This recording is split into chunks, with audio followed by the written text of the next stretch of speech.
നമസ്കാരം, ലൂസ് ടോക്കിലേക്ക് സ്വാഗതം. നമസ്കാരം. നമ്മൾ 3 പേരാണ് ഇന്നിരിക്കുന്നത്. പതിവില്ലാതെ ഇന്ന് വളരെ പ്രധാനപ്പെട്ട ഒരു ദിവസമായതുകൊണ്ടാണ് നമ്മൾ 3 പേര് ആലഞ്ചോട്ടിൽ 3 പേർക്ക് ഇരിക്കാമോ എന്നുള്ള പരീക്ഷണം കൂടിയാണ്. അതെ, ഇരിപ്പൊക്കെ ശരിയാണെന്ന് വിശ്വസിക്കുന്നു. അതെ, വളരെ സുപ്രധാനമായ ഒരു ദിവസമാണ് ഇന്ന് കടന്നുപോയത്. കേരളത്തിന്റെ 13ാമത്തെ മുഖ്യമന്ത്രിയെ തെരഞ്ഞെടുത്തു. 11 ദിവസം നീണ്ട അനിശ്ചിതത്വത്തിനൊടുവിൽ ഈ മുഖ്യമന്ത്രി തെരഞ്ഞെടുപ്പുമായി ബന്ധപ്പെട്ട് മറുനാടൻ്റെ നിലപാടിനെ കുറിച്ച് പലതും പറയാറുണ്ട്. ആദ്യം തന്നെ വിശദീകരിക്കുന്ന ഉചിതമാണെന്ന് കരുതുന്നു. ഞങ്ങൾ കേരളത്തിലെ ജനങ്ങളുടെ വികാരങ്ങൾക്കനുസരിച്ച് നിലപാടെടുക്കുന്ന മാധ്യമ സ്ഥാപനമാണ് മറുനാടൻ. പൊതുവെ ഈ സമയത്ത് ഇവിടുത്തെ ജനവികാരം വി.ഡി. സതീശന് അനുകൂലമായിരുന്നു. എന്നാൽ ഞങ്ങൾ വി.ഡി. സതീശനെ എതിർക്കുകയോ അനുകൂലിക്കുകയോ ചെയ്യാത്ത ഒരു നിഷ്പക്ഷ നിലപാടാണ് എടുത്തത്.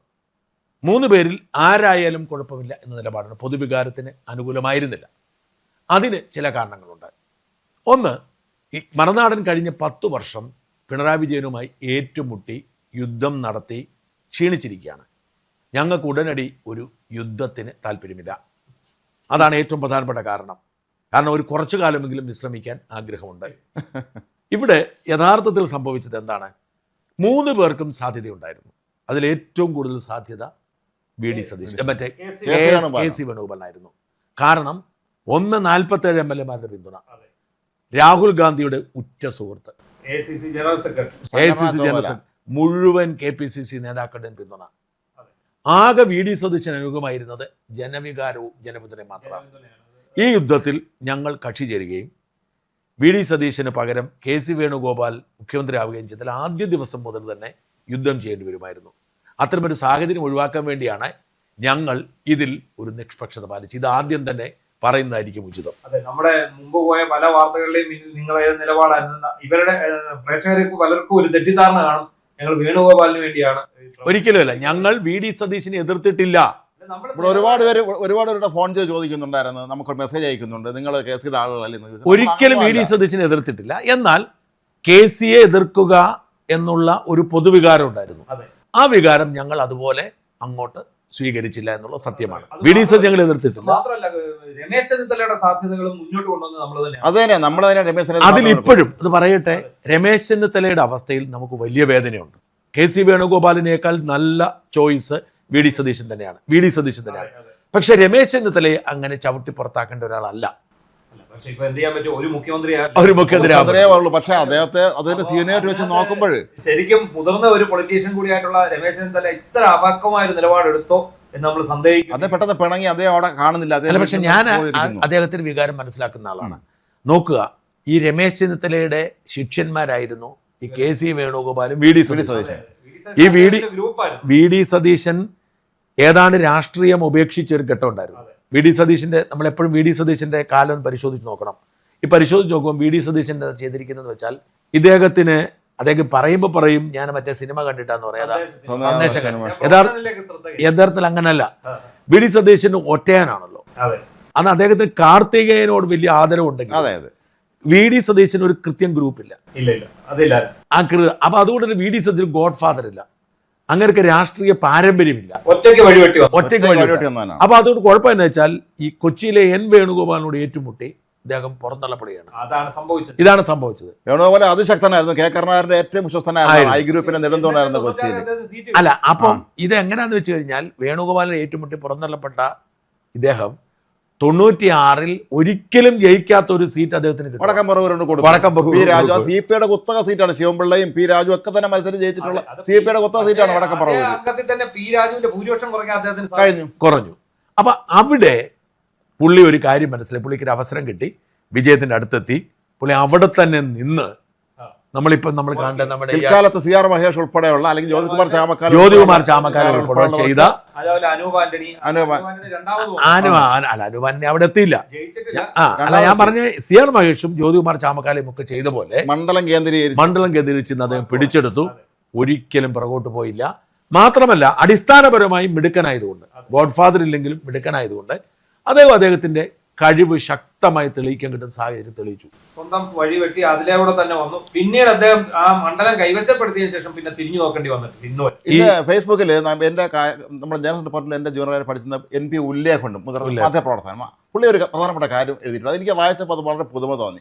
അദ്ദേഹം പറയുന്നത് സ്വാതന്ത്ര്യാനന്തര ഭാരതത്തിൽ ജനിച്ച ആദ്യ കേരള മുഖ്യമന്ത്രിയാണ് വി ഡി സതീശൻ. ഓ ശരി, 64. അതെ, 64 അദ്ദേഹം ജനിച്ചത്. ബാക്കി എല്ലാവരും പരിശോധിച്ച് നോക്കി, എല്ലാം 40s നിൽക്കുന്നേ ഉള്ളൂ. ബാക്കി അല്ല അതായത് നോക്കണം, ഈ പദവിയിൽ ഇതിനു മുമ്പ് 5 കോൺഗ്രസ്സുകാരെ ഉണ്ടായിരുന്നുള്ളൂ.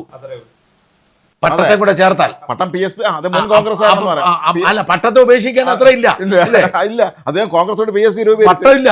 അപ്പൊ നോക്കുകയാണെങ്കിൽ 4 പേരേ ഉള്ളൂ. അതെ, പട്ടം തിരുക്കൊച്ചിയിലും തിരുവിതാംകൂറിലും ഒക്കെയാണ് ആയിരുന്നു കോൺഗ്രസ്സുകാരനെ. അതെ, അദ്ദേഹം മുഖ്യമന്ത്രി PSP ആണ്. അപ്പൊ ആർ ശങ്കർ, കെ കരുണാകരൻ, ആന്റണി ഉമ്മൻചാണ്ടി, ഈ 4 പേരാണ് കോൺഗ്രസ്സുകാരായിട്ട് കസേരയിൽ. അതെ, പല ടേമായെന്നുള്ളവര് തലമുറ മാറ്റം. അതിലെ സ്വാതന്ത്ര്യാനന്തര ഭാരതത്തിൽ ജനിച്ച ആളാണ്. അതായത് താരതമ്യേന ഈ വന്നിട്ടുള്ള ആൾക്കാരുടെ കൂട്ടത്തില് ഏറ്റവും ലേറ്റസ്റ്റ് ആയിട്ടുള്ള ഒരാളെന്ന്. അതെ അതെ അതെ അതെ, ആധുനിക വല്ലാതെ ഒരു തലമുറ മാറ്റം വന്നിരിക്കുന്നത്. ഞാൻ ശ്രദ്ധിച്ചൊരു കാര്യം കൂടെ അതുകൂടെ പറഞ്ഞാലേ അത് പൂർത്തിയാവത്തുള്ളൂ. ഇദ്ദേഹം പ്രസംഗ മത്സരങ്ങളിൽ പങ്കെടുക്കുന്ന ആളായിരുന്നു. അതായത് ഇത് എനിക്കറിയാവുന്ന ഒരു കാര്യം, ഞാൻ പ്രസംഗ മത്സരത്തിൽ പോയിക്കൊണ്ടിരുന്ന ആളാണ്. അതായത് ഈ പ്രസംഗ മത്സരത്തിൽ പോകുക എന്ന് പറഞ്ഞാൽ ഭയങ്കര ലാഭമുള്ള ഇടപാട്. എന്ന് വെച്ചാൽ പൈസ കിട്ടും, എൻഡോമെന്റ് ആണ്. ഇപ്പം ബാബു ചാഴിക്കാടൻ പ്രസംഗ മത്സരം എന്നൊരു സാധനം ഉഴവൂർ സെന്റ് സ്റ്റീഫൻസ് കോളേജിലുണ്ട്. കേരള കോൺഗ്രസിന്റെ നേതാവായിരുന്ന ഞാൻ വാസ്തവത്തിൽ ആദ്യമായി പോകുന്നത്, എനിക്കിതൊന്നും അറിയത്തില്ല, നമ്മൾ നമ്മുടെ രീതിയിലാണ് പോകുന്നത്. അപ്പൊ എന്റെ പാല ചെങ്ങളം എന്ന് പറഞ്ഞ കാഞ്ഞിരമറ്റം എന്നൊരു സ്ഥലമുണ്ട്, പാലായിൽ, എറണാകുളം കാഞ്ഞിരമറ്റമല്ല, കാഞ്ഞിരമറ്റത്താണ് ഞങ്ങളുടെ തറവാട്. അപ്പോൾ കരിയിലക്കുളം എന്ന് പറഞ്ഞു. ഞാൻ അവിടെ ബന്ധുവീട്ടിൽ ചെന്നപ്പോൾ അവിടെ ഒരു പ്രസംഗ മത്സരം നടക്കുന്നു. എന്നോട് പറഞ്ഞ്, എടാവേ ഒരു പ്രസംഗ മത്സരം നടക്കുന്നത്, പങ്കെടുക്കുന്നു എന്ന് ചോദിച്ചു. ഞാനും പോയി, ചുമ്മാ പോയി. എനിക്ക് അവിടെ സെക്കൻഡ് കിട്ടി. അന്നാണ് ഞാൻ ഈ പ്രസംഗ മത്സരം എന്നാന്ന് മനസ്സിലാക്കുന്നത്. അപ്പോൾ അവിടെ വരാൻ പറ്റിയ ആളുകൾ എന്ന് പറഞ്ഞാൽ, ഇപ്പം കുറുലങ്ങാട് ദേവമാതാ കോളേജ് പഠിച്ചൊരു ബോബി പോൾ. ഈ ബോബി പോൾ ആയിരുന്നു നമ്മുടെ GS പ്രദീപില്ലേ, അശ്വമേധം. ഈ അശ്വമേധം പ്രദീപ് അടക്കം എല്ലാവരും ഉണ്ട്. അപ്പൊ ഈ സംഘത്തിന്റെ ഭാഗമാവുകയും പരസ്പരം കമ്മ്യൂണിക്കേറ്റ് ചെയ്ത് കേരളത്തിൽ അങ്ങോളം ഇങ്ങോളം പോയി പ്രസംഗ മത്സരം. ബോബി പോളും മരിച്ചുപോയി. ഈ ബോബി പോള് പ്രസംഗ മത്സരത്തിൽ മാത്രം പങ്കെടുത്ത് അന്നത്തെ കാലത്ത് ഒരു 50,000 രൂപ 1,00,000 രൂപ ഉണ്ടാക്കുന്ന ഒരു വർഷം. അത്ര നമുക്ക് ഇത് കിട്ടത്തില്ലായിരുന്നു. എല്ലാത്തിനും അവരാണ് ഒന്ന്. ഞങ്ങളൊക്കെ പങ്കെടുക്കുന്നത് 2ഓ 3ഓ സ്ഥാനത്തിന് വേണ്ടിയിട്ടായിരുന്നു. അപ്പൊ ഈ വി ഡി സതീശൻ ഇതേ നിരയിൽ ഞങ്ങൾക്ക് മുമ്പ് പോയ ആളാണ് എന്ന് ഞാൻ കഴിഞ്ഞ ദിവസമാണ് തിരിച്ചറിയുന്നത്. പ്രസംഗ മത്സരത്തിലൂടെ രാഷ്ട്രീയത്തിൽ തിളങ്ങാൻ തന്നെ കാരണം അദ്ദേഹത്തിന്റെ പ്രസംഗം. അപ്പൊ അദ്ദേഹം ഈ അങ്ങനെയാണ് അപ്രതീക്ഷിതമായത്. KSU ചെറിയ നേതാവായിരുന്നു, MG യൂണിവേഴ്സിറ്റി ചെയർമാൻ ആവുന്നു. ആ ചെയർമാനായിട്ട് അദ്ദേഹം കാര്യമായി ഒരിടത്തും എത്താതെ വന്നു. N വേണുഗോപാൽ വെട്ടി അങ്ങനെ ഒതുക്കിയിട്ടാണ് അദ്ദേഹം വക്കീൽ പണിക്ക് പോയി മര്യാദക്ക് ജീവിക്കുമ്പോഴാണ് 2006 ഇത് വരുന്നതും, 96 പിന്നെ 2001 ജയിക്കുന്നതും, അവിടെ നിന്ന് ഇങ്ങോട്ട് കയറി വരുന്നു. ഇപ്പം ഇതിൻ്റെ അകത്ത് ഞാൻ അദ്ദേഹത്തിൻ്റെ ഏറ്റവും വലിയ അതിശയമായി തോന്നുന്നത്, അദ്ദേഹം DCC പ്രസിഡന്റ് ആയിട്ടില്ല, KSU പ്രസിഡന്റ് ആയിട്ടില്ല, യൂത്ത് കോൺഗ്രസ് പ്രസിഡന്റ് ആയിട്ടില്ല, DCC പ്രസിഡന്റ് ഒന്നും ആയിട്ടില്ല, KPC വൈസ് പ്രസിഡന്റ് ആയി. അല്ലാതെ ഉന്നതമായ ഒരു പദവിയിൽ എത്തിയിട്ടില്ല. ചീഫ് വിപ്പും ആയിട്ടില്ല, നേരെ അദ്ദേഹം മന്ത്രിയായിട്ടില്ല. പക്ഷെ ഒരു കാര്യം ഓർക്കണം, അദ്ദേഹം കിട്ടുന്ന അവസരം ഉപയോഗിക്കും. ഉദാഹരണത്തിന് 2006 നിങ്ങൾക്ക് അറിയാമല്ലോ, തോമസ് ഐസക് ഏറ്റുമുട്ടുന്ന ധനകാര്യ മന്ത്രിയായിരുന്നു തോമസ് ഐസക്. വെല്ലുവിളിച്ചിട്ട് തിരുവനന്തപുരം പ്രസ് ക്ലബ് വെച്ചായിരുന്നു നമ്മളൊക്കെ പോയിരുന്നത് കാണാൻ വേണ്ടി. തോമസ് ഐസക്കിന്റെ സ്ഥിരം പരിപാടി എന്താണെന്ന് വെച്ചാൽ അദ്ദേഹം സാങ്കേതിക വാക്കുകൾ ഉപയോഗിക്കും. അപ്പൊ നമുക്ക് എതിരായിരിക്കണം പറയാൻ പറ്റില്ല. കൃത്യം സതീശന് മറുപടി കൊടുത്ത് ഏതാണ്ട് പൊളിച്ചടിക്കുക. അങ്ങനെയാണ് സതീശൻ ശ്രദ്ധ നേടുന്നത്. 2006-11 കാലഘട്ടത്തിൽ കിട്ടുന്ന അവസരം നിയമസഭയിൽ നന്നായിട്ട് ഉപയോഗിക്കുന്നു. VS ഭയങ്കര താല്പര്യമാണ്. ഇദ്ദേഹം കാണിച്ച പ്രശ്നങ്ങളൊക്കെ അദ്ദേഹം ചൂണ്ടിക്കാട്ടി. ഈ ലോട്ടറി വിഷയമൊക്കെ പുള്ളി കൊണ്ടുവന്നല്ലേ. അതെ, അല്ല ഈ VS-ന്റെ കാര്യം പറയും, VS-ഉമായിട്ടുള്ള സമാനത കൂടി പറഞ്ഞു പോകണം. VS-ന് വേണ്ടി ജനം തെരുവിലിറങ്ങി. പിന്നെ VS മന്ത്രിയാവാതാണ് മുഖ്യമന്ത്രിയായത്.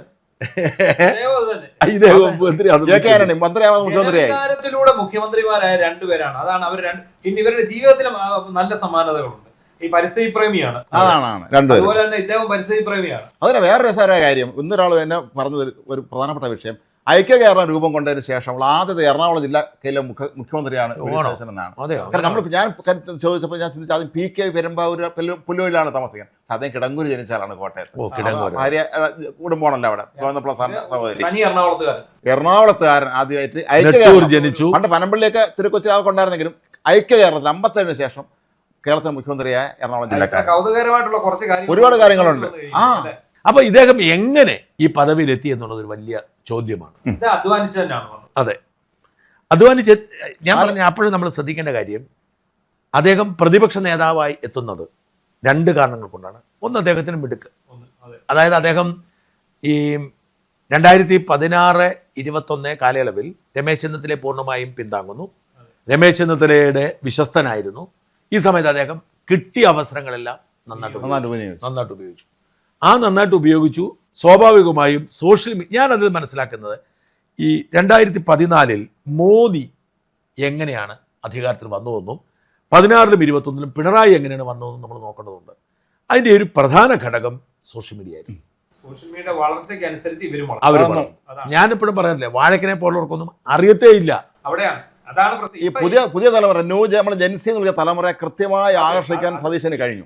അത് വലിയൊരു കാര്യമാണ്. മുഖ്യമന്ത്രി സ്ഥാനത്തിന് വേണ്ടിയുള്ള മത്സരത്തിൽ അദ്ദേഹത്തിന് ഗുണകരമായത് ഈ പുതിയ തലമുറയിൽപ്പെട്ട ആൾക്കാർ ഈ പറഞ്ഞ സാങ്കേതിക വിദ്യ ഉപയോഗിച്ചത്. അത് മാത്രമല്ല, ഇദ്ദേഹം വളരെ നയപരമായി തന്നെ കാര്യങ്ങൾ കൈകാര്യം ചെയ്തു. കാരണം ഞാൻ പറഞ്ഞ നമ്മളുമായിട്ട് വളരെ അടുപ്പമുള്ളവരാണ് ഈ ജെയിൻ ഡീംഡ് യൂണിവേഴ്സിറ്റി. ഈ ജെയിൻ യൂണിവേഴ്സിറ്റിയാണ് വാസ്തവത്തിൽ പുള്ളിയുടെ സോഷ്യൽ മീഡിയ മൊത്തം കൈകാര്യം ചെയ്തിരുന്നത്. അപ്പൊ അവര് വളരെ ഭംഗിയായിട്ട് ഇത് കൈകാര്യം ചെയ്തു. അവര് വളരെ കൃത്യമായി പുള്ളിയെ പ്ലേസ് ചെയ്തു. ഉദാഹരണം ഞാൻ പറയാം. ഇപ്പൊ നമ്മളെ ഇവര് പലരും ചീത്ത വിളിക്കും, നമ്മൾ സതീശനെ പിന്താങ്ങിയില്ല എന്ന് പറഞ്ഞു. പക്ഷെ സതീശന്റെ ഈ തെരഞ്ഞെടുപ്പിന് ശേഷം സതീശനുടെ ഈ വലിയ ജനപിന്തുണയുടെ ഒരു വലിയ ഘടകം നമ്മളാണ്.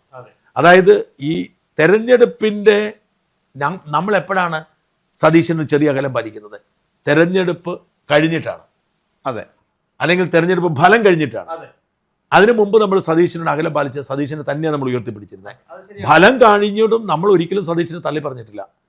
നമ്മൾ അപകടം ചോദിച്ചു വാങ്ങണ്ട എന്ന് തീരുമാനിച്ചു. ജനങ്ങൾ തെരുവിൽ ഇറങ്ങി കൂടുതൽ. അത് മാത്രമല്ല, ഞാൻ വളരെ പച്ചയ്ക്ക് ഞാൻ പറഞ്ഞൊരു കാര്യമാണ്. അതായത് നമ്മൾ സതീശനെ മുഖ്യമന്ത്രിയാക്കാനായിട്ട് അത്യാവേശത്തോട് നടന്നിട്ട് അഥവാ സതീശനായില്ലെങ്കിൽ ആദ്യം തന്നെ നമുക്കൊരു പണം തുടങ്ങും. എനിക്കൊരു 6 മാസം വിശ്രമിക്കണമെന്നുണ്ട്.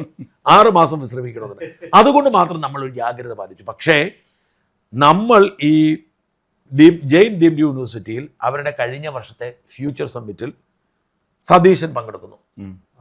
ഈ സതീശൻ അവിടെ പോയി, സതീശനെ അതിൻ്റെ ഈ ഇവിടുത്തെ ഡയറക്ടർ, ഈ കേരളത്തിൻ്റെ ഡയറക്ടർ, ഈ കൊച്ചി ക്യാമ്പസിൻ്റെ ഡയറക്ടർ ഡോക്ടർ ടോം ജോസഫ്, അദ്ദേഹം ഈ സതീശനോട് ചില ചോദ്യങ്ങൾ ചോദിക്കുന്നു. ഈ ചോദ്യങ്ങൾ മുഴുവൻ കൃത്യമായ ഇവരുടെ ഒരു ക്യാമ്പയിൻ്റെ ഭാഗമായി സതീശൻ്റെ സ്വപ്നത്തിലെ കേരളം എന്ന അജണ്ടയിൽ വികസനത്തെക്കുറിച്ച്, കൃഷിയെക്കുറിച്ച്, വ്യവസായത്തെക്കുറിച്ച്, വിദ്യാഭ്യാസത്തെക്കുറിച്ചൊക്കെയാണ് ചോദ്യങ്ങൾ. അങ്ങനെ ഇത് വളരെ വ്യക്തമാണ്. ഇത് പ്രിപ്പയർ ചെയ്ത് വന്നെന്നുള്ള വളരെ വ്യക്തമാണ്. അങ്ങനെ പ്രിപ്പയർ ചെയ്ത് ചോദിക്കുന്നു. സതീശൻ ഭംഗിയായിട്ട് പറയുന്നു. എന്നിട്ട് ഈ സാധനം നമുക്ക് തരികയും ഇതൊന്ന് വീഡിയോ ചെയ്യാമെന്ന് ചോദിക്കുന്നു. ഞാനത് കേട്ട് നോക്കിയപ്പോൾ ഗംഭീര സാധനം, നല്ല പ്രസംഗം. അപ്പം ഞാൻ ഇതിൻ്റെ ഓരോ സെക്ടർ തിരിച്ചിട്ട് ഈ ഓരോ സെക്ടറിനെ കുറിച്ച് ഞാൻ വീഡിയോ ചെയ്തു. ഈ വീഡിയോ ആണ് ഈ തെരഞ്ഞെടുപ്പിന് ശേഷം സതീശന്റെ മുഖ്യമന്ത്രി കസേരയ്ക്ക് വേണ്ടി ഏറ്റവും ഭംഗിയായിട്ട് ഈ സോഷ്യൽ മീഡിയ ടീം ഉപയോഗിച്ചത്. നമ്മളെ കുറ്റം പറയുന്നവർ ഓർക്കേണ്ട കാര്യമാണ്. സതീശനെ ജനഹൃദയങ്ങളിലേക്ക് വിഷനുള്ള ഒരു നേതാവാണ് എന്ന തരത്തിൽ ജനഹൃദയങ്ങളിലേക്ക് അടിച്ചേൽപ്പിക്കാൻ വേണ്ടി ഏറ്റവും ഭംഗിയായിട്ട് ഉപയോഗിച്ചത് ഞാൻ ചെയ്ത വീഡിയോ. അത് യൂട്യൂബിൽ 1.2 മില്യനായി, ഫേസ്ബുക്കിൽ 3 മില്യനായി. അതല്ല, ഈ പുതിയ തലമുറയെ അട്രാക്ട് ചെയ്യാനുള്ള ഒരു കാര്യം നമ്മുടെ നോർമൽ ഇപ്പോൾ ഇവിടുത്തെ രാഷ്ട്രീയ നേതാക്കന്മാരുടെ കയ്യിലില്ല. അവർ കൊടുക്കാൻ ഒന്നുമില്ല. ആ ഒരു സ്ഥലത്തേക്കാണ് വീഡിയോ ശേഷം വളരെ കൃത്യമായിട്ടുള്ള കാര്യങ്ങളാണ് അദ്ദേഹത്തിന്റെ ഒരു പ്രസംഗം വൈറലായത്. എങ്ങനെയാണെന്ന് അറിയാം. അതാണ് പിന്നീട് ഇവിടെ ഇപ്പൊ എല്ലാവരും ഉപയോഗിച്ചത്. എന്റെ നാട്ടിൽ പൊറോട്ട അടിക്കാൻ വന്നത് പിന്നെ ബംഗാളിലെ ഏരിയ സെക്രട്ടറി ഒരു പ്രസംഗമുണ്ട്. ആ പ്രസംഗം ഫുള്ള് കേൾക്കണം. അത് 1.25 മണിക്കൂറുണ്ട് ആ പ്രസംഗം. അത് ഞാനൊരു 3 തവണ കേട്ടു. മാത്രമല്ല സതീശനെ ലീഡർക്ക് വേണ്ട ഒരുപാട് ക്വാളിറ്റി ഉണ്ട്. ഉദാഹരണത്തിന് അൻവർ അത്രയും വളർന്നിട്ടില്ല എന്ന് പുള്ളി തറപ്പിച്ച് പറഞ്ഞ ഒരു സംഭവം. പിന്നീട് അൻവർ സെറ്റിൽ ചെയ്യുന്നത് വേറെ കാര്യം. പക്ഷെ പറഞ്ഞു കഴിഞ്ഞല്ലോ, അൻവർ വളർന്നിട്ടില്ല. മാത്രമല്ല, ഇത്തരം ചില ക്രൈസിസുകളിൽ സതീശൻ എടുക്കുന്ന നിലപാട് സതീശന് ഗ്രാഫ് ഉയർത്തും. ഉദാഹരണത്തിന് ഞാനിപ്പോഴും ഇപ്പം അൻവറിന്റെ കാര്യം മാത്രം നോക്കുക. നിലമ്പൂർ ഉപതെരഞ്ഞെടുപ്പിൽ അൻവറിന്റെ ഡിമാൻഡ് ആഭ്യന്തരമന്ത്രി സ്ഥാനം അടക്കം 3 സീറ്റായിരുന്നു. ഇല്ലെങ്കിൽ അൻവർ പറഞ്ഞത് ഞാൻ മത്സരിക്കും, നിങ്ങളെ തോൽപ്പിക്കുമെന്നാണ്. അന്ന് സകലരും സെറ്റിൽമെന്റ്, രമേശ് ചെന്നിത്തലയോട് വരെ ഞാൻ സംസാരിച്ചവനെ അടുപ്പിക്കരുത്, എനിക്ക് അൻവറിന്റെ കാര്യത്തിൽ പ്രത്യേക താല്പര്യം, അതുകൊണ്ട് ഞാൻ ഇവരെല്ലാവരും മത്സരിച്ചു. പക്ഷേ കുഞ്ഞാലിക്കുട്ടിയും രമേശ് ചെന്നിത്തലയും ഒക്കെ പറഞ്ഞു ഇവനെ കോംപ്രമൈസ് ആക്കണം, ഇവനെ കൂടെ നിർത്തണം, അപകടം എന്ന് പറഞ്ഞു. VD സതീശൻ മാത്രം പറഞ്ഞു. ഞാൻ അന്ന് ഇവരോടൊക്കെ സംസാരിക്കും. VD എന്നോട് പറഞ്ഞു അവനെ അടുപ്പിച്ചിട്ട് നമുക്ക് വേണ്ട. ആ നിലപാട് അങ്ങോട്ട് VD എടുത്തു. ആ നിലപാടിന് കിട്ടിയ ഇമ്പാക്റ്റിന് അവൻ പോയി മത്സരിച്ചിട്ട് കൂടി വലിയ ഭൂരിപക്ഷം എത്ര ഉണ്ടെന്ന് അന്ന് മനസ്സിലായി ജനങ്ങൾക്ക്. ഇത്തരത്തിലുള്ള ഒരുപാട് പിന്നീട് കോംപ്രമൈസ് ആയി. എന്തുകൊണ്ടാ? ലീഗ് ആവശ്യപ്പെട്ടിട്ടാ, ജമാഅത്ത് ഇസ്ലാമി ആവശ്യപ്പെട്ടിട്ടാ, ലീഗ് ജമാഅത്ത് ഇസ്ലാമിയുടെ കമ്പനിയാണ്. അങ്ങനെ ആവശ്യപ്പെട്ടിട്ടും കൊടുത്തത് ഏതാ? ബേപ്പൂരാണ്. അതും പണിയായിരുന്നു. എന്നിട്ട് പറഞ്ഞു കൊടുത്ത് മന്ത്രിയാക്കാവുന്നത് ജയിക്കത്തില്ലെന്ന് ഉറപ്പാണല്ലോ. ആ സീറ്റ് ശരിക്കും കോൺഗ്രസ് ത്യജിച്ചതാണ്. കാരണം എന്താന്ന് ചോദിച്ചാൽ വേറൊരാളെ നിർത്തിയിരുന്ന അവിടെ എപ്പോഴും CPM VK മുഹമ്മദ് കോയ ഇവരൊക്കെ ജയിച്ചല്ലോ. CPM ജയിച്ചുള്ളൂ. GK ജയിച്ചിട്ടുണ്ട്. അല്ല, അത്തരം നിലപാട്. അതുപോലെ തന്നെ അദ്ദേഹം പേടിച്ചെന്ന് പറഞ്ഞേക്ക്. അപ്പൊ ഇത്തരത്തിലുള്ള സതീശന്റെ ഈ സെലക്റ്റീവായിട്ടുള്ള ഡയലോഗുകളാണ് ഞാനീ പറഞ്ഞ ഈ ന്യൂജനെ സ്വാധീനിക്കുന്ന തരത്തിലേക്ക് വളർന്നത്. മാത്രമല്ല അസംബ്ലിയിൽ ഒരു വിഷയം അവതരിപ്പിക്കുമ്പോഴേ നന്നായി പഠിച്ചിട്ട് വന്നാണ് കാര്യങ്ങൾ പറയുന്നത്. കൃത്യമായ ചോദ്യമാണ് ചെയ്യാൻ ശ്രമിച്ചത്. അതായത് ഈ കിണർ ഗോലുവിന്റെ നേതൃത്വത്തിൽ വളരെ ഭംഗിയായിട്ട് നുണേശൻ കഥകൾ അങ്ങനെ 6 പേജ് ഉണ്ടാക്കി. 6 ഫേസ്ബുക്ക് പേജ് ഇവരുണ്ടാക്കിയിട്ട് ഈ 6 പേജും ഓരോ പേജായിട്ട് കൂട്ടിപ്പോയി. കാരണം സതീശന്റെ കക്ഷികൾ അത് അപ്പോഴേ അപ്പൊ ഇവര് എന്നിട്ട് ഈ നികേഷ് കുമാറാണ് വന്നതെന്ന് ഇത് പിന്നീട് അവതരിപ്പിക്കുന്നത്. ഒന്ന് ആലോചിച്ച് നോക്കി. ഒരു മുഖ്യമന്ത്രി സ്ഥാനത്തേക്ക് പരിഗണിക്കപ്പെടുന്ന അല്ലെ പ്രതിപക്ഷ നേതാവായിട്ട് ഒരു മനുഷ്യനെ കുറിച്ച് വ്യക്തിഹത്യ ചെയ്യുകയാണ്. ആ വ്യക്തിഹത്യ ഉണ്ടല്ലോ അത് കൗണ്ടർ ആവേ ഉള്ളൂ. പണ്ട് രാഹുൽ ഗാന്ധി നരേന്ദ്രമോദിയെ മറ്റേ ചോറന്ന് വിളിച്ചില്ലേ? അത് അവസാനം അതെല്ലാം ചൗക്കിദാർ ചോറയെന്ന് പറഞ്ഞില്ലേ? തിരിച്ചടിച്ചു. എത്ര സംസ്ഥാനങ്ങളിൽ ഭരണം പോയി BJP-യുടെ. അതാണ് സംഭവിച്ചത്. അതാണ് ഈ CPM-ന്റെ സഹായം നമ്മൾ കാണാതിരിക്കുന്നത്. അത് മാത്രമല്ല ഈ പുതിയ തലമുറയിൽപ്പെട്ട ഒരുപാട് ചെറുപ്പക്കാർ ഇപ്പൊ അസംബ്ലിയിൽ പുതുതായിട്ട് വരുന്നുണ്ട്. അവർ സതീശനെ കണ്ടുപിടിക്കണം. എങ്ങനെയാണ് ഭംഗിയായിട്ട് കാര്യങ്ങൾ പഠിച്ചിട്ട് അവിടെ കാര്യങ്ങൾ എങ്ങനെയാണ് ആദ്യം ഇവരെല്ലാം പഠിക്കേണ്ടത്? ഒരു മണ്ഡലം എങ്ങനെയാണ് സ്വന്തമായി കാക്കേണ്ടത് അത് പുള്ളി പറയുന്നുണ്ട്. ഒരു മണ്ഡലം നമ്മൾ ഇപ്പൊ ഞാൻ പറഞ്ഞപ്പോ ഞാൻ ഇവനോട് പറഞ്ഞു, നമ്മുടെ പയ്യന്റെ പേരെന്നാ സന്ദീപ് വാര്യർ പറഞ്ഞു സന്ദീപിന് ഭാഗ്യം കൊണ്ട് കിട്ടിയത് തൃക്കരിപ്പൂർ. അപ്പൊ എന്ത് ചെയ്യേണ്ടത്? അവിടെ അങ്ങ് കഷ്ടപ്പെട്ട് നിന്നാൽ ആ മണ്ഡലം സ്വന്തമാക്കാം. സതീശന് ഉദാഹരണമാണ്. CPI കോട്ടയിലാണ് സതീശൻ കയറി. സതീശന്റെ വീട് എന്ന് പറയുന്നത് നെട്ടൂരാണ്. പക്ഷെ അതേ വടക്കംപറവൂർ സ്വദേശിയാണെന്നാണ് ഇപ്പൊ നമ്മളാണ്ട് പലരും കരുതിയിരിക്കുന്നത്. ആത്മവിശ്വാസമാണ്. ഈ ഇലക്ഷന് തൊട്ട് മുമ്പാണ് അദ്ദേഹം പറയുന്നത് 100 സീറ്റ് കിട്ടിയില്ല രാഷ്ട്രീയ വനവാസത്തിൽ. അത് പറഞ്ഞിട്ടില്ല. 100 സീറ്റ് കിട്ടുമെന്ന് പറഞ്ഞു. UDF-ന് അധികാരത്തിൽ എത്തിച്ചില്ല വനവാസത്തിന് പോകുന്നത് പറഞ്ഞോളൂ. പക്ഷെ ഇപ്പൊ 100 സീറ്റ് കിട്ടിയത് കാരണം അങ്ങനെ പ്രചരിപ്പിക്കും. 100 സീറ്റ് കിട്ടിയില്ലേ വനവാസത്തിന് പറഞ്ഞത് കൃത്യമായിട്ട് സംഭവിച്ചു. 102 സീറ്റും കിട്ടി. രാഷ്ട്രീയ വനവാസത്തിന് പക്ഷേ തോറ്റുപോയി. പക്ഷെ പുള്ളി 85 സീറ്റ് ആയതിനു ശേഷം കാൽക്കുലേറ്റ് ചെയ്തിരുന്നുള്ളൂ ഇലക്ഷൻ കഴിഞ്ഞിട്ട്. പക്ഷെ 100 സീറ്റ് എന്ന് പുള്ളി പറഞ്ഞ ആത്മവിശ്വാസം കൊടുക്കാനാ. 100 സീറ്റ് എന്നുള്ള പുള്ളിയുടെ ആവർത്തിച്ചുള്ള അഭിപ്രായവും താൻ വനവാസത്തിന് പോകുമെന്ന് പറയുന്നതും വിജയിക്കുമെന്നൊരു ആത്മവിശ്വാസം ഉണ്ടാക്കി. അതുപോലെ മീഡിയയെ കൈകാര്യം ചെയ്തു. മീഡിയയെ കൃത്യമായിട്ട് ആവശ്യമില്ലാത്ത ചോദ്യം വന്നാൽ പുള്ളി അപ്പൊ അത് അവിടെ അടിച്ചിരുത്തോന്നുള്ള അത് മാത്രമല്ല പോലെ വീട്ടിൽ പോയി പറയാൻ മാത്രമല്ല അദ്ദേഹം ഈ വ്യക്തിബന്ധങ്ങൾ കാത്തുസൂക്ഷിക്കുന്നതായിരുന്നു. ഞങ്ങളുടെ വ്യക്തിയുടെ അനുഭവം പറയുമ്പോൾ ഞങ്ങളുടെയൊക്കെ സീനിയറായിരുന്ന ശങ്കരാരായണ ചേട്ടൻ അദ്ദേഹം അന്തരിച്ചു വർഷങ്ങളായി. ശ്രീ ശങ്കരാരായണ തൊടുപുഴ ആളാണ്. അപ്പോൾ അദ്ദേഹം മരിച്ചു. അപ്പോൾ അദ്ദേഹത്തിൻ്റെ പേരിൽ അവാർഡ് പണ്ടാർന്ന് ഇടയ്ക്ക് മുടങ്ങിയിരുന്നു. ഞങ്ങൾ വീണ്ടും നമ്മൾ രമേശെ കൂടെ ചേർന്ന് നമ്മൾ പുനരാരംഭിച്ചു. പ്രതിപക്ഷ നേതാവിനാണ് വിളിച്ചത്. കാരണം വ്യക്തിബന്ധം ഉണ്ടായിരുന്നുകൊണ്ട് അദ്ദേഹത്തിനെ വിളിച്ചു. അന്ന് ശരിക്കും പറഞ്ഞാൽ ഇന്ദിരാഭവനിൽ പ്രധാനപ്പെട്ട സീറ്റ് വരുന്ന ചർച്ചകൾ നടക്കുകയായിരുന്നു. ഞങ്ങൾ അദ്ദേഹം വരില്ല എന്ന് തന്നെ ഇവിടെ കൃത്യസമയത്തിന് വന്നു. 10 മിനിറ്റ് ശങ്കരാട്ടനുള്ള ആത്മബന്ധം പറഞ്ഞു തിരിച്ച ഇന്ദിരാഭവനിലേക്ക് പോവുകയും ചെയ്തു. അതൊരു വലിയ ഇതൊക്കെ പറയുമ്പോഴും നമ്മൾ ഇപ്പോൾ ഇദ്ദേഹത്തിലേക്ക് എത്തിയ ഈ സാഹചര്യത്തിലുണ്ടായിരിക്കുന്ന പ്രതിസന്ധിയെക്കുറിച്ച് കൂടി പറയേണ്ടത്. ഇതിപ്പോൾ ഉണ്ടായിരിക്കുന്ന ഒരു പ്രതിസന്ധി ഉണ്ട്. അത് മുസ്ലിം ലീഗിന്റെ നടപടി. അതായത് KC വേണു, നമ്മൾ അതിനേക്കാൾ KC വേണുഗോപാൽ ഒരു മുറിവേറ്റ സിംഹമായിരിക്കുന്നു. അതേപോലെ തന്നെ രമേശ് ഒരു അമ്പേറ്റ് വീണ പുലിയായിരിക്കുന്നു. ഇതൊരു നാണക്കേടായിട്ടുണ്ട്. തീർച്ചയായും നാണക്കേടായി. ഇത്രയും വലിയൊരു പദവിയിൽ ഇരുന്നിട്ട് അവിടെയും പ്രശ്നമുണ്ട്. എന്ന് വെച്ചാൽ KC ഉറപ്പായും മുഖ്യമന്ത്രിയാണ് എന്ന പൂർണ്ണമായ ആത്മവിശ്വാസത്തിന് പുറത്താണ് കേരളത്തിലെ MLA-മാരിൽ ഭൂരിഭാഗവും KC. ഇപ്പൊ നമ്മൾ പറഞ്ഞ ഇപ്പൊ രംഗത്ത് വന്ന മറ്റേ പഴകിളവോ അല്ലെ നസീറോ ഒക്കെ KC ഉള്ളത് കൊണ്ട് മാത്രം സീറ്റ് കിട്ടിയവരാണ്.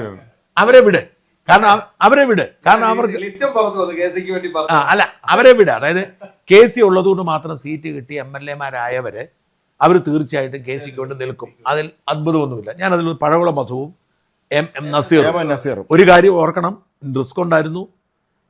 ഇവിടെ ഒരു തരംഗമുണ്ടായില്ലായിരുന്നെങ്കിൽ KC അങ്ങനെ തിരികെ കയറ്റി ഇവരെല്ലാം തോറ്റുപോകും. എല്ലാം നേരത്തെ തോക്കുമായിരുന്നു. അതേസമയം അവിടെയൊക്കെ വേറെ സ്ഥാനാർത്ഥികളാരും ജയിക്കുമായിരുന്നു, തരംഗമില്ലെങ്കിൽ ജയിക്കുമായിരുന്നു. പക്ഷെ അവരെല്ലാം ജയിച്ചു കയറി.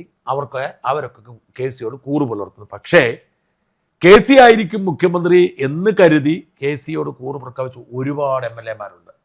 അവരുടെ അവസ്ഥ ദയനീയമാണ്. അവരൊക്കെ മനസ്സുകൊണ്ട് വീഡിയോടും രമേശിനോടൊക്കെ ഇഷ്ടമുള്ളവരാ.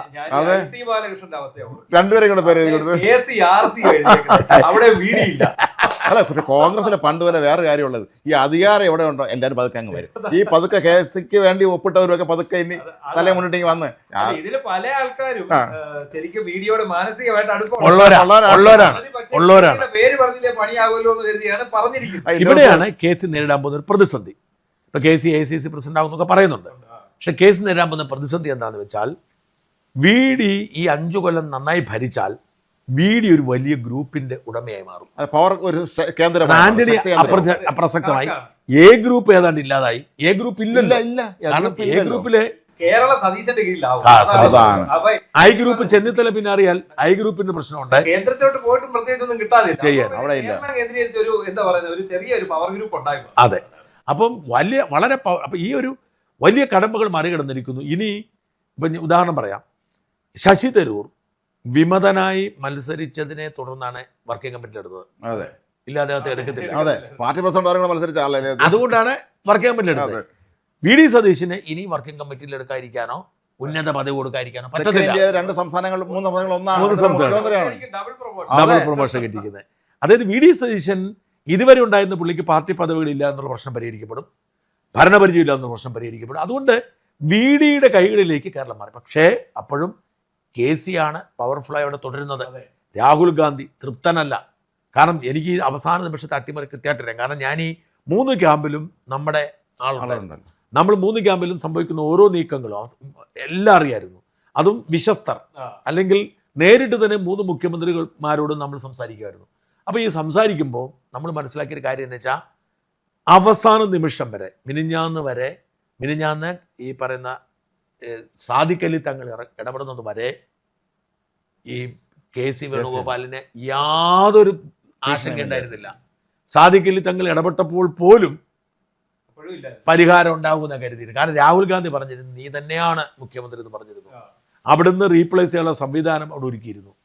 ആ ഒരു സാഹചര്യത്തിൽ അവസാന നിമിഷം യഥാർത്ഥത്തിൽ സംഭവിച്ചത് ഞാൻ എൻ്റെ വീഡിയോയിലൊക്കെ പറഞ്ഞിരുന്നു. സാദിഖ് അലി തങ്ങൾ വിളിച്ചു പറയുന്നു, പ്രിയങ്ക ഗാന്ധി ഒറ്റ പിടിവാശി കൊടുത്തേ പറ്റൂ. കാരണം പ്രിയങ്കയ്ക്ക് മലപ്പുറത്തൊന്ന് മത്സരിക്കേണ്ടതാണ്. പ്രിയങ്ക വന്ന് ഇറങ്ങുമ്പോൾ ആരാധകരെ കണ്ടിട്ടുള്ളൂ. ആളുകൾ കൂവി എന്തി. അതെ, ആളുകൾ അതൊരു വലിയ വിഷയമാണല്ലോ. പിന്നല്ലാതെ. അപ്പൊ അതുകൊണ്ട് ഈ ഒരു അസാധാരണമായ പ്രതിസന്ധി രൂപപ്പെടുകയും ഈ പ്രതിസന്ധിയിൽ KC പിന്തൽപ്പെടുകയും ചെയ്ത ഒരു സാഹചര്യമുണ്ട്. എങ്ങനെ KC ഇത് കൈകാര്യം ചെയ്യും എന്നുള്ളതാണ് പ്രധാനപ്പെട്ട. ഉദാഹരണത്തിന് മന്ത്രിസഭാ രൂപീകരണം ഒരു ഘട്ടമാണ് മന്ത്രിമാരുടെ. ഇപ്പൊ തൽക്കാലം എന്താ ചെയ്യാൻ പോകുന്നത്? മിക്കവാറും തിങ്കളാഴ്ച ഘടകകക്ഷി നേതാക്കളായിരിക്കാനേ സാധ്യതയുള്ളൂ. മൊത്തത്തിലാണെന്ന് പറഞ്ഞു കേട്ടിട്ടില്ല. എന്തായാലും എനിക്ക് തോന്നുന്ന 2 ദിവസം ഉണ്ടല്ലോ ചിലപ്പോൾ കോൺഗ്രസിന്റെ മന്ത്രി സ്ഥാനം നിർണ്ണയിലും അല്ലല്ല പറ്റത്തില്ല. കാരണം ഘടകകക്ഷികൾക്ക് എത്ര മന്ത്രിമാർ കൊടുക്കുമെന്ന കാര്യത്തിൽ ഒരു നിശ്ചയം ഉണ്ടാവണം. ആ യോഗത്തിൽ ലീഗ് 5 മന്ത്രിമാർ വേണമെന്ന് പറയും. ഈ ലീഗിന്റെ 5 മന്ത്രിമാരെ സതീശൻ പിന്തുണയ്ക്കും. കാരണം സതീശനാണ് ഇതിന് പിന്നിലുള്ളത്. ലീഗ് ചിലപ്പോൾ ഡെപ്യൂട്ടി ഉപമുഖ്യമന്ത്രി സ്ഥാനം ചോദിക്കും. അങ്ങനെ ലീഗ് വലിയ പ്ലേ ചെയ്തിട്ടാണ് സതീശൻ മുഖ്യമന്ത്രിയാക്കിയത്. സതീശൻ പിന്തുണയ്ക്കും. അപ്പൊ ലീഗിന്റെ ഉപമുഖ്യമന്ത്രി സ്ഥാനത്തെ ചോദ്യവും 5 ആവാം.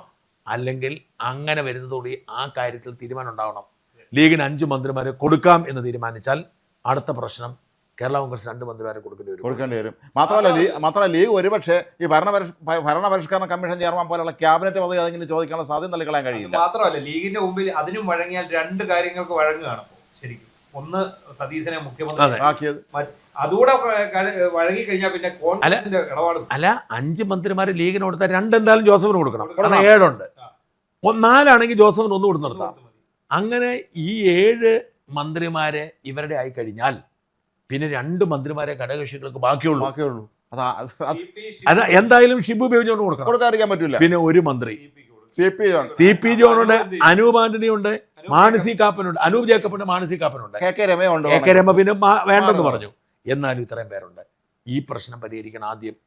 അത് കഴിഞ്ഞിട്ട് വേണം കോൺഗ്രസിലെ മന്ത്രിമാരെ ആരൊക്കെ വേണോ അത് തീരുമാനം, ഏത് തരത്തിൽ വേണം, സീനിയോറിറ്റി പരിഗണിക്കണം, ഗ്രൂപ്പ് പരിഗണിക്കണം. ജാതി ഇപ്പം റിപ്പോർട്ടുകൾ ചാനലിലൊക്കെ കാണുന്നത് KC മുഖ്യമന്ത്രി സ്ഥാനം പോയത് കാരണം 8 മന്ത്രിമാരെ വേണമെന്ന് പറഞ്ഞതാ. ഒന്നും നടക്കത്തില്ലായിരിക്കും. കാര്യമല്ല. അപ്പം അത് നോക്കണം, ജില്ല നോക്കണം, സമുദായം നോക്കണം, ജാതി നോക്കണം, എല്ലാം നോക്കണം. ഇവരെ ഈ ഇതിന് തീരുമാനം എടുക്കാൻ ഒരുപാട് സമയം എടുക്കും. അതുകൊണ്ട് മിക്കവാറും തിങ്കളാഴ്ച സത്യപ്രതിജ്ഞ ചെയ്ത് ഘടകകക്ഷികൾ ചുമതല അങ്ങനെ ചെയ്യാറുള്ളൂ. അപ്പോഴും ഈ അടുത്ത പ്രശ്നം കിടക്കുന്നു. ഇനി ഇവിടെ നമ്മൾ ചർച്ച ചെയ്യേണ്ട മറ്റൊരു കാര്യം കൂടിയുണ്ട്. അതായത് ഹൈക്കമാൻഡിനെ പോലും മറികടക്കുന്ന തരത്തിലേക്ക് എങ്ങനെയാണ് ഈ VD സതീശന് വളരാൻ പറ്റിയത്? VDയുടെ മിടുക്കൊക്കെ നമ്മൾ പറയുന്നുണ്ട്. അതിനപ്പുറം ലീഗിന്റെ ഇടപെടൽ, അതൊന്ന് വിശദമാക്കാം. ലീഗിന്റെ ഇടപെടൽ എന്ന് പറയുമ്പോൾ ഇപ്പം ഞാനിപ്പോ നേരത്തെ പറഞ്ഞത് തന്നെ 2 വിഷയങ്ങളാണല്ലോ. ഒന്ന് ഇപ്പം പ്രിയങ്ക ഗാന്ധിയുടെ വിഷയം പറഞ്ഞ്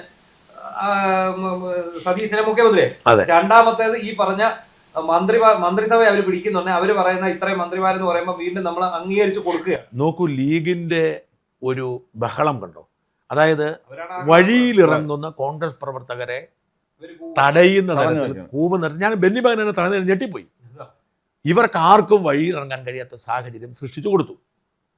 വഴിയിലിറങ്ങുമ്പോൾ ചോദ്യം ചെയ്യുന്നു, ബഹളം വെക്കുന്നു. മാത്രമല്ല ലീഗിന്റെ ഒരു നേതാവ് പറഞ്ഞില്ലേ, കർണക്കുറ്റിയിലെ അടി ഞങ്ങൾ അടിയുടെ സാധ്യത രണ്ടുപേരും ഇറങ്ങിയിട്ടുണ്ട്. വെള്ളാപ്പള്ളി ഇനി വെള്ളാപ്പള്ളിക്ക് എങ്ങനെ പറ്റൂ? ഇന്ന് മുസ്ലിങ്ങളെ കുറിച്ചൊന്നും പറഞ്ഞില്ല. ഇല്ല, പറയത്തില്ല. പക്ഷെ ഇന്ന് സുകുമാരൻ നായർ അല്ല, സുകുമാരൻ നായരെ സംബന്ധിച്ചുള്ള അദ്ദേഹം കൂസലില്ലാത്ത നേതാവാണ്. വെള്ളാപ്പള്ളി എന്ന് പറഞ്ഞാൽ ആത്മാഭിമാനമില്ലാതെ കാര്യസാധ്യത്തിന് വേണ്ടി മാത്രം രാഷ്ട്രീയം കളിക്കുന്ന ആളാണ്. അകത്ത് പോകുന്ന പേടികൾ അതുകൊണ്ട് മാത്രമാണ് വെള്ളാപ്പള്ളി ഇനി ഒരിക്കലും മുസ്ലിമിനെതിരെ പറയത്തില്ല. വെള്ളാപ്പള്ളി ഇനി ഒരിക്കലും UDF-നെതിരെ പറയത്തില്ല. വിദ്യാഭ്യാസവും വെള്ളാപ്പള്ളിയുടെ ഇപ്പോഴത്തെ 87 പുതിയ തസ്തികയെല്ലാം ഒറ്റയടിക്ക് തീർന്നു. വെള്ളാപ്പള്ളി SNDP-യുടെ നേതാവ് എന്ന നിലയിൽ പരിഗണിക്കുക എന്നുള്ള ഒരു വിചാരത്തിലാണ് നിൽക്കുന്നത്. പക്ഷെ അത് അത്രയും വലിയൊരു സഹായം ഒന്നും ചെയ്തു കൊടുക്കണമെന്ന് നിർബന്ധമില്ല. ഒരു നിർബന്ധമില്ല. കാരണം വെള്ളാപ്പള്ളി പറയുന്നത് സമുദായം നിൽക്കും, ഒരിക്കലും ഇല്ല. സമുദായം നിൽക്കില്ല. അതെ, കോടതി അയക്കെതിരാണല്ലോ. അയാൾ ജനറൽ സെക്രട്ടറി അല്ലല്ലോ, സാങ്കേതികമായിട്ട് മാത്രമാണല്ലോ ഇപ്പൊ അദ്ദേഹം കോടതി സ്റ്റേയിൽ നിൽക്കുന്നതല്ലേ ഉള്ളൂ. പിന്നെ SN ട്രസ്റ്റിന്റെ ചെയർമാനാണ്. അതൊരു കാര്യമുണ്ട്.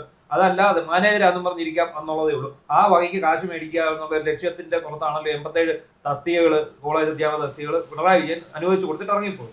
ഇനി ഇത് പുനഃപരിശോധിക്കാൻ ഈ സർക്കാരിന് കഴിയും. നോക്കൂ, 2016 പിണറായി വിജയനെ ഞാൻ പിന്തുണയ്ക്കാനുള്ള പ്രധാനപ്പെട്ട കാരണം വെള്ളാപ്പള്ളിക്കെതിരെയുള്ള പിണറായിയുടെ സ്റ്റാൻഡ് നാട്യമായിരുന്നു. തോറ്റ ഉടൻ തന്നെ അദ്ദേഹം പോയി ഈ വെള്ളാപ്പള്ളി പോയി കാലിൽ വീണു. ഈ വെള്ളാപ്പള്ളി ഇന്നത്തെ പ്രസ്ഥാനം കാണുമ്പോൾ പറയാം പതിയെ. അതായത് വെള്ളാപ്പള്ളി വിചാരിച്ചുകൊണ്ടിരുന്ന വെള്ളാപ്പള്ളി ഞാൻ സത്യം പറഞ്ഞാൽ VD സതീശൻ മുഖ്യമന്ത്രി ആവണമെന്ന് അതിയായി മോഹിച്ചു പോയിട്ട് വെള്ളാപ്പള്ളി സുകുമാരൻ നായർ ആവരുതെന്ന് പറയുമ്പോഴാണ് അവർ നമുക്ക് ആയാലൊരു സന്തോഷമുള്ളത്. എന്നിട്ട് ഇവർ പോയി കാലിൽ പിടിക്കും. ഒരു സംശയവും വേണ്ട, വളരെ കൃത്യമായിട്ട് ഇവർ പോയി കാലിൽ പിടിക്കും. കാലിൽ പിടിച്ചിട്ട് ഈ വെള്ളാപ്പള്ളി പിടിച്ചേ പറ്റൂ. കേസ് എത്ര ഹൈക്കോടതിയിലും പിന്നെ സുപ്രീം കോടതിയും കിടക്കുന്നു. ഇവിടെ സംസ്ഥാന സർക്കാരിന്റെ നിലപാട് വ്യക്തമാക്കേണ്ടതായിട്ടുണ്ട്. ഇപ്പൊ ഹൈക്കോടതി കിടക്കുന്ന കേസ് ഒന്ന് അയോഗ്യതാ കേസാണ്. അയോഗ്യത ഓൾറെഡി അവരെ അയോഗ്യരാക്കി. അതിനൊരു താൽക്കാലിക സ്റ്റേ മാത്രമേ ഉള്ളൂ. അതിനകത്ത് സർക്കാരിന്റെ നിലപാട് യോജിച്ചിട്ടുണ്ട്. ഇപ്പൊ നിലവിൽ LDF സർക്കാർ കൊടുത്തിരുന്ന ആ നിലപാട് UDF സർക്കാർ മാറ്റുമോ എന്നുള്ളതാണ്. വെള്ളാപ്പള്ളിയുടെ പേരിൽ ക്രിമിനൽ കേസുകൾ വേറെ എത്ര എണ്ണം ഉണ്ട്? ഒരുപാടുണ്ട്, ഇഷ്ടം പോലെ. ആത്മഹത്യ അടക്കം, മഹേശനെ ആത്മഹത്യയിലേക്ക് നയിച്ചത് അടക്കമുള്ള ക്രിമിനൽ കേസുകൾ, പിന്നെ ഈ SNDP-യുടെ കൊല്ലത്തെ വിഷയമായിട്ട് ബന്ധപ്പെട്ട കേസുകൾ വേറെ ഉണ്ട്. ഇതിലൊന്നും പുള്ളി ഇത്രയും ആവേശത്തോടെ കൊടുത്തിട്ടില്ലൊന്നും. ഇതിലൊന്നും ആവേശത്തിൽ ചെയ്യുന്ന എനിക്കറിയില്ല. എന്നാലും വെള്ളാപ്പള്ളി കാലി പിടിക്കുമെന്ന് ഗ്യാരണ്ടിയാണ്. കാരണം വെള്ളാപ്പള്ളിയെ പോലെ ഇതില്ലാത്ത ഒരാളില്ല. പുള്ളിക്ക് കേസുകളേക്കായി പ്രധാനം ആ തസ്തികകളൊന്നും അനുവദിച്ചില്ല. 1.25 കോടി രൂപയുടെ ഇടപാട്. പ്രധാനപ്പെട്ട വകുപ്പുകൾ ലീഗിന് കിട്ടുകയാണെങ്കിൽ വ്യവസായ വകുപ്പും 100 കോടി 1.5 കോടിയുടെ ഞാൻ പറഞ്ഞ ഈ ഒരാളിൽ നിന്നുള്ള ഒരാളിൽ നിന്ന് 1 കോടി 10 ലക്ഷം മുതൽ 1 കോടി 25 ലക്ഷം രൂപ പോകുന്ന വഴിക്ക് അനുവദിച്ചു കൊടുത്തിട്ട് പോയതല്ലേ? അതാണ് അത് അതിനകത്ത് മുസ്ലിം മാനേജ്മെന്റിന് കൊടുത്തില്ല, NSS-ന് കൊടുത്തില്ല, ആ ക്രിസ്ത്യൻ മാനേജ്മെന്റ് കൊടുത്തില്ല, ആ കൊടുത്ത് വെള്ളാപ്പള്ളി ഉറപ്പായിട്ട് റദ്ദാവും. പക്ഷെ ഇത് കാശ് കൊടുത്തവരുണ്ട്. കാശ് പോയി, കൊടുത്തവരുടെ പൈസ തിരിച്ചു കൊടുക്കൂല. എന്തായാലും ഈ വെള്ളാപ്പള്ളിയെ ഒന്ന് ഒതുക്കാൻ പറ്റും. പക്ഷെ സുകുമാരൻ നായരെ സംബന്ധിച്ച് പരമാവധി ശ്രമിച്ചു കേട്ടോ. പിന്നെ വേറെ കാര്യം, സുകുമാരൻ നായർക്ക് പേടിക്കേണ്ട കാര്യമില്ല.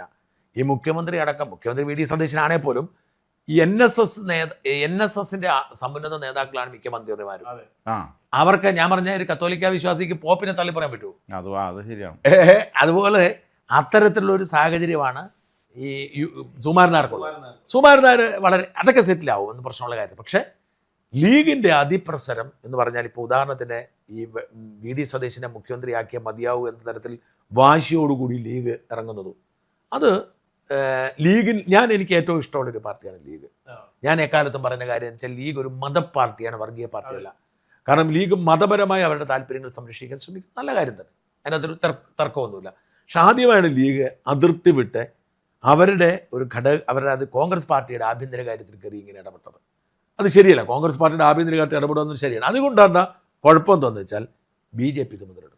BJP മാത്രമല്ല, CPM മുതലെടുക്കും. CPM-ന്റെ ഈ പല കക്ഷി ഇറങ്ങിയിട്ടുണ്ട്. മുൻ MLA പ്രൊഫസർ AV താമരാജൻ സാർ എന്നെയാണ് വിളിച്ചത്. ഈ മുഖ്യമന്ത്രിയുടെ ഇപ്പൊ പുള്ളി എന്നോട് പറഞ്ഞൊരു കാര്യം, 2001 അദ്ദേഹം MLA ആയിരുന്ന സമയത്താണ് ഈ ഭരണത്തിൽ വന്ന UDF-ന്റെ നിർദ്ദേശപ്രകാരം പുള്ളി ചെയർമാനായിട്ട് കമ്മിറ്റി നിയമസഭാ സമിതി രൂപീകരിച്ചിട്ട് അദ്ദേഹം വളരെ മനോഹരമായ ഒരു റിപ്പോർട്ട് തയ്യാറാക്കി, സ്ത്രീകളുടെ ഉന്നമനമായിട്ട്.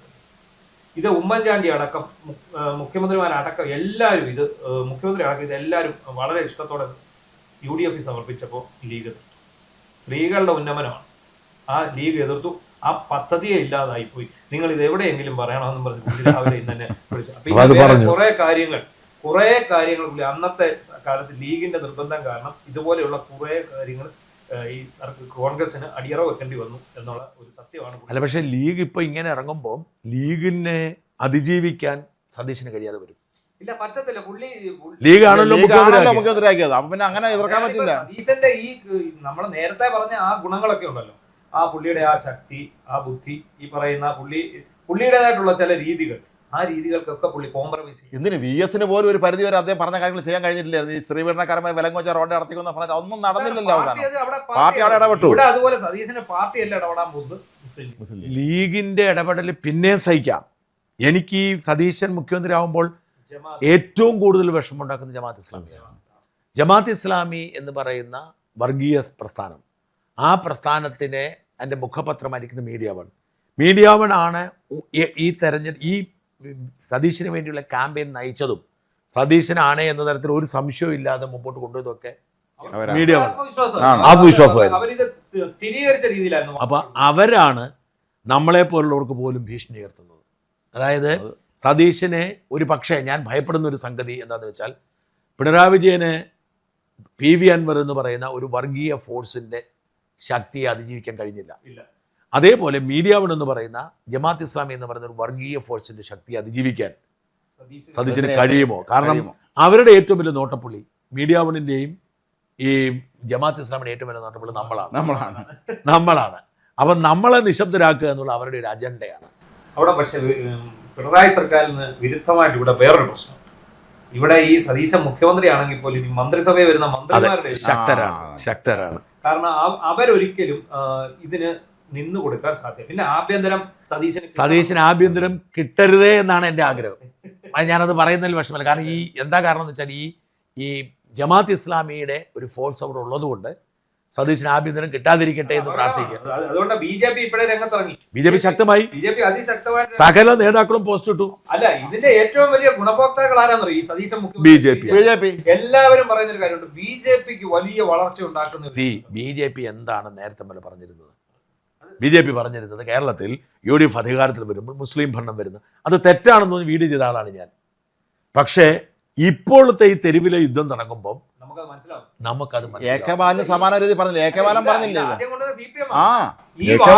ഉന്നയിച്ച് തെരഞ്ഞെടുപ്പിനെ നേരിട്ടത് LDF ആണ് ആദ്യം. അതിന്റെ പിന്നാലെയാണ് ഇത് BJP പിടിക്കുന്നത്. BJPക്ക് അപ്പോഴാണ് ഇത് കത്തുന്നത്. അപ്പോഴാണ് അവര് ഇതിന്റെ ഭരണം പാണക്കാട്ടായിരിക്കും എന്ന് പറയുന്നത്. അപ്പോൾ എന്നാ സംഭവിക്കാൻ പോകുന്നതെന്ന് വെച്ചാൽ, ഇപ്പോഴത്തെ ഒരു സാഹചര്യത്തിൽ വളരെ കൃത്യമായി BJP ഇത് ടാർഗറ്റ് ചെയ്ത് മുമ്പോട്ട് പോയാൽ BJPക്ക് ഇവിടെ വലിയ തോതിൽ വളക്കൂറായി ഇപ്പൊ തന്നെ ഉണ്ടാവല്ലോ. 3 സീറ്റ് കിട്ടി കഴിഞ്ഞിരിക്കുന്നു. അതിനി ശക്തമാകും. കാരണം ആളുകളുടെ പ്രതീക്ഷ എന്ന് പറയുന്നത് ഇത് വർഗീയ ചേരി ഭയങ്കരമായിട്ട് ഉണ്ടാവുകയും BJP CPM ദുർബലമായി പോയി. അപ്പം വളരെ ശക്തമായി നിൽക്കുന്ന ഇതിനകത്ത് മതേതര കക്ഷി എന്ന് പറയാൻ ആരുണ്ട്? CPM മതേതര കക്ഷി ശരിക്കും. അതുകൊണ്ടെന്ന് വരുന്നു BJP വളരുന്നു. പക്ഷെ വലിയ ഒരു സമൂഹത്തിന് വലിയ ചേരിതിരിവ് ഉണ്ടാകുന്നു. നോർത്ത് ഇന്ത്യൻ സ്ഥലങ്ങളിലെ പോലെ ഇവിടെ പ്രശ്നങ്ങൾ ഉണ്ടാകും. BJP ആയിരിക്കും ഏറ്റവും കൂടുതൽ ആഹ്ലാദിക്കുന്നത് VD സതീശൻ മുഖ്യമന്ത്രിയായത്. കാരണം എന്ന് വെച്ചാൽ ഈ വലിയ ചേരിതിരിവുണ്ടാകുകയും സാധാരണ ഹിന്ദു പോപ്പുലേഷൻ BJPക്ക് അനുകൂലമായി ചിന്തിക്കുകയും ചെയ്യുന്ന സാഹചര്യം ഉണ്ടാകും. ഇനി വരാൻ പോകുന്നത് അത്തരം ദിവസങ്ങളായിരിക്കും. എന്തായാലും നമുക്ക് വിശ്വസിക്കാൻ കഴിയാത്ത സംഭവങ്ങൾ ഉണ്ടായിരിക്കുന്നതിന് ആകപ്പാടെ രമേശ് ചെന്നിത്തല ഇനി BJP-യിലേക്ക് പോകുമോ തുടങ്ങിയ കാര്യങ്ങളൊക്കെയാണ് ഇനി ബാക്കി കിടക്കുന്നത്. പക്ഷേ സത്യത്തിൽ അദ്ദേഹത്തിൻ്റെ വിഷമം കാണുമ്പോൾ എനിക്ക് തോന്നിയിട്ടുള്ള ഒരു പ്രധാനപ്പെട്ട കാര്യം, അദ്ദേഹത്തെക്കാൾ എത്രയോ വലിയ നേതാവായിരുന്നു വയലാർ രവി. അദ്ദേഹത്തിന് കേരളത്തിന് മുഖ്യമന്ത്രിയാൻ കഴിഞ്ഞില്ല. അദ്ദേഹം കൈപിടിച്ച് കൊണ്ടുവന്ന AK ആന്റണി, ഉമ്മൻചാണ്ടി എല്ലാവരും കേരളത്തിന് അദ്ദേഹം കൊണ്ടുവന്നാണല്ലോ അവരെല്ലാം. പിന്നല്ലാതെ അദ്ദേഹത്തിന് മുഖ്യമന്ത്രിയാൻ കഴിഞ്ഞിട്ടില്ല. അത് നമ്മളെപ്പോഴും ചിന്തിക്കണം. അദ്ദേഹം ഇപ്പോഴും ഓടെ ഉണ്ടല്ലോ, അതിന് ആരോഗ്യ പ്രശ്നങ്ങളുണ്ട്. പക്ഷെ നമ്മൾ ചിന്തിച്ച് നോക്കിയല്ലേ, ഇവരെല്ലാവരും കൊണ്ടുവന്ന കേരളത്തിൽ യൂത്ത് കോൺഗ്രസ് പ്രസ്ഥാനം ഉണ്ടാക്കിയെടുത്താണ്. എന്നോട് കെ മുരളീധരൻ ഞാനിതിന് ശേഷം വിളിച്ചു. അപ്പൊ അദ്ദേഹം പറഞ്ഞു, അതെ രമേശിന്റെ ഒരു ദോഷം അച്ഛന്റെ ശാപം കിടപ്പുണ്ടാകാന്ന് പറഞ്ഞു. ഗുരുത്വദോഷമാണ്. എന്തുകൊണ്ടാണ് രമേശിന് ഒരു മേന്മ ഉണ്ടാകാത്തതെന്ന് ചോദിച്ചാൽ ഞാൻ എപ്പോഴാണ് ഇത് ഗുരുത്വദോഷമാണ്, കരുണാകരന്റെ അല്ല, വയലാർ രവി ഒരു ഉദാഹരണം അദ്ദേഹം കാണണം. കാര്യം വയലാർ രവിക്ക് നേരത്തെ മുഖ്യമന്ത്രി കഴിഞ്ഞിട്ടില്ല. മകനേക്കായി വളർത്തിക്കൊണ്ട് വയലാർ രവി മുഖ്യമന്ത്രി ആയിട്ടില്ല. വയലാർ രവിക്ക് അത് തന്നെയാണ്. പക്ഷേ അറ്റ്ലീസ്റ്റ് അദ്ദേഹം ആഭ്യന്തരമന്ത്രിയായിട്ടുണ്ട്. ഒരു പരിധി കഴിഞ്ഞാൽ വെട്ടിക്കളെ 82-ൽ അദ്ദേഹം ആഭ്യന്തരമന്ത്രിയായി. 86 പ്രതിച്ഛായ മെച്ചപ്പെടുത്തൽ എന്ന് പറഞ്ഞാൽ പതുക്കെ കൃഷി വകുപ്പിലോട്ട് മാറ്റി അദ്ദേഹം രാജിവെച്ചു. എന്നാലും 4 കൊല്ലമായിരുന്നു. 4 കൊല്ലത്തോളം. പിന്നെ രമേശ് അത്ര ഇരുന്നില്ലല്ലോ. ഇല്ല, ഒരു വർഷം 2011 സമാനമാണ്. ആദ്യം രമേശ് മന്ത്രിസ്ഥാനം ഏറ്റെടുത്തില്ല. 2011 എടുത്തില്ല. പിന്നീടാണ് അദ്ദേഹത്തിന് ഇത് മനസ്സിലായി, ഇത് വെളിയിൽ നിന്ന് കഴിഞ്ഞാൽ ശരിയാവത്തില്ല. അങ്ങനെയാണ് തിരുവഞ്ചൂരിനെ രാജിവെപ്പിച്ച് തിരുവഞ്ചൂരിനെ ആഭ്യന്തരം പുള്ളി മേടിക്കും. അല്ല, കോൺഗ്രസിന് സരിതാ കേസ്. അപ്പൊ ഇവിടെ ഇദ്ദേഹം ചുമതല ഏൽക്കുന്നില്ലെങ്കിൽ ആഭ്യന്തരമന്ത്രിയെ വീണ്ടും തിരുവഞ്ചൂർ വരാൻ സാധ്യതയില്ലേ? കാരണം കേസ് നിർദ്ദേശിക്കുന്നത് അതാണോ AP അനിൽകുമാർ? കാരണം KCയുടെ ഒരു ടീം മാനേജർ എന്ന് പറഞ്ഞ AP അനിൽകുമാറിനെ ഈ തിരുവഞ്ചൂരിന്റെ മികവില്ല. തിരുവഞ്ചൂരിന്റെ ഒരു കഴിവും മികവും സത്യം പറഞ്ഞാൽ മുഖ്യമന്ത്രി കസേരയിൽ പോലും പരിഗണിക്കേണ്ട ആളാണ് തിരുവഞ്ചൂർ. പിന്നെ ആലോചിച്ച് നോക്ക്, ഈ നിലവിലെ MLA-മാരിൽ ഏറ്റവും MLA എന്നുള്ള സീനിയർ നേതാവാണ് കോൺഗ്രസിൽ. ഉമ്മൻചാണ്ടിയുടെ ഒരു നിഴലാണ് അവിടെയാണ്. ഉമ്മൻചാണ്ടി ഉണ്ട്. ഉമ്മൻചാണ്ടിക്ക് അറിയാം തിരുവഞ്ചൂരിനെ എന്ത് ചെയ്യണം. ഇപ്പൊ തിരുവഞ്ചൂരിനെ എന്ന് പറയാനും ഒരാളില്ല. തിരുവഞ്ചൂരിനെ സോമനസാല വലിച്ചങ്ങോട്ട് വെക്കാനും ഒരാൾ. തിരുവഞ്ചൂർ KS പ്രസിഡന്റ് ആയ സമയത്ത് നമ്മൾ ഇപ്പോഴത്തെ 3 നേതാക്കന്മാർ സ്കൂളിൽ പഠിക്കാനിരിക്കും മിക്കവാറും. അതെ, എന്തായാലും വളരെ രസകരമായ ഒരു ക്ലൈമാക്സ് പൂർത്തിയായിരിക്കുന്നു. പ്രതീക്ഷിച്ചിരുന്നത് പോലെ തന്നെ എല്ലാവരും ആഗ്രഹിച്ചിരുന്ന പോലെ തന്നെ VD സതീശൻ മുഖ്യമന്ത്രിയായിരിക്കുന്നു. ഇനി വരാൻ പോകുന്ന 5 വർഷം സംഘർഷം കൊണ്ട്, കാരണം VD-യേക്കാൾ ശക്തരായ 2 പേർ VD-യുടെ വീഴ്ച കാത്ത് പുറത്തു നിൽപ്പുണ്ട്. ആ 2 പേർ പുറത്തു നിൽക്കുന്നിടത്തോളം കാലം മുൾപ്പടർപ്പുകളിലൂടെ ആയിരിക്കും VD-യുടെ മുമ്പോട്ടുള്ള പോക്ക്. പക്ഷേ ഇതിനൊക്കെ അതിജീവിക്കാനുള്ള മികവ്, അറിവ്, പ്രാഗൽഭ്യം ഒക്കെ VD-ക്കുണ്ട്. പുതിയ മുഖ്യമന്ത്രി, കേരളത്തിൻ്റെ 13ാം മുഖ്യമന്ത്രി, 13 ഭാഗ്യത്തിൻ്റെ നമ്പരല്ല, കേരളത്തിൻ്റെ 13ാമത്തെ മുഖ്യമന്ത്രി VD സതീശനെ അഭിവാദ്യങ്ങൾ. നന്ദി, നമസ്കാരം.